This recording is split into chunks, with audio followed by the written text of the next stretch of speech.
माझा आजचा व्हिडिओ हा सर्व फिमेलसाठी आहे. महिलांसाठी मार्केटमध्ये एवढे प्रोडक्ट्स असतात, त्यांच्यासाठी खूप कन्फ्युजिंग असतं की हेल्थ रिलेटेड किंवा हायजीन रिलेटेड कोणते प्रोडक्ट्स यूज करायचे. पण सर्वात महत्त्वाचं आपल्याला खरंच ह्याची गरज आहे का हे समजून घ्या. वल्वा आणि वजायना हे दोन वेगळे ऑर्गन आहेत.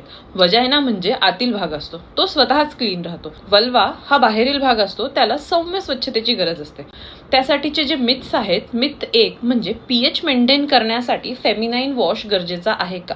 तर नाही, कारण की वजायनामधील जे पीएच नैसर्गिकरित्या चांगल्या बॅक्टेरियामुळे मेंटेन होत असतं. बाहेरून वापरलेला कोणताही वॉश त्यापेक्षा चांगलं काम करू शकत नाही. जास्त वापर केल्याने नैसर्गिक फ्लोरा बिघडतो, ड्रायनेस येतो, इरिटेशन येते, इन्फेक्शन्सचा धोका वाढतो. मिथ नंबर 2 म्हणजे वल्वा वजायनाला मॉइश्चराईज करण्याची गरज आहे का? नाही, मॉइश्चर म्हणजे जास्त आरोग्यदायी असतं, हे पण मिथ आहे.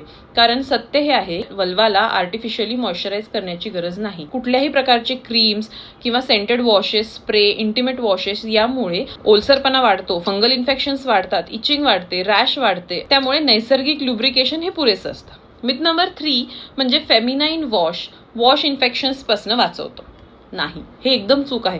कुठलाही वॉश हे खालील इन्फेक्शन्स टाळू शकत नाही.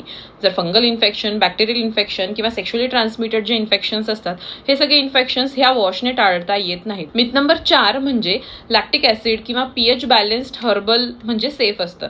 पॅकेजिंगवर लिहिलेलं असतं की पीएच बॅलन्स्ड आहे, गायनोकॉलॉजिकली रेकमेंडेड आहे किंवा हर्बल ॲडव्हान्स टेक्नॉलॉजी यूज केलेली आहे, तरीही हे रोज वापरण्याची गरज नाही. कुठलेही डॉक्टर तुम्हाला ह्या गोष्टीसाठी रेकमेंड करणार नाही, इवन गायनेकॉलॉजिस्ट सुद्धा नाही. कारण की आपलं स्वतःचं शरीर मायक्रोबियल एन्व्हायरमेंट मेंटेन करतं, तो स्वतःची स्वच्छता स्वतः ठेवतो. त्यामुळे ह्या सर्व गोष्टींची आपल्याला गरज नसते. तर आपण स्वच्छता कशी ठेवायची? बाहेरील भाग जो आहे तो कोमट पाण्याने स्वच्छ धुवून घ्यायचा. गरज वाटली तरच सोप वगैरे यूज करायचं. यापेक्षा जास्त कुठल्याही प्रकारचे एक्सपेरिमेंट स्वतःवर करायचे नाही. आतून धुण्याचा प्रयत्न बिलकुल करायचा नाही. कॉटन किंवा ब्रिदेबल अंडरगार्मेंट वापरायचे. घाम आल्यानंतर कपडे बदलायचे, इतकंच पुरेसं आहे. पण या व्यतिरिक्त देखील जर कुठले इन्फेक्शन्स झाले तर डॉक्टरांना कधी भेटायचं?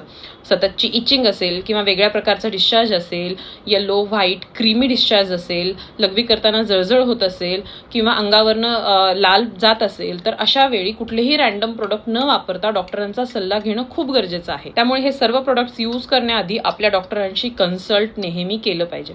थँक्यू.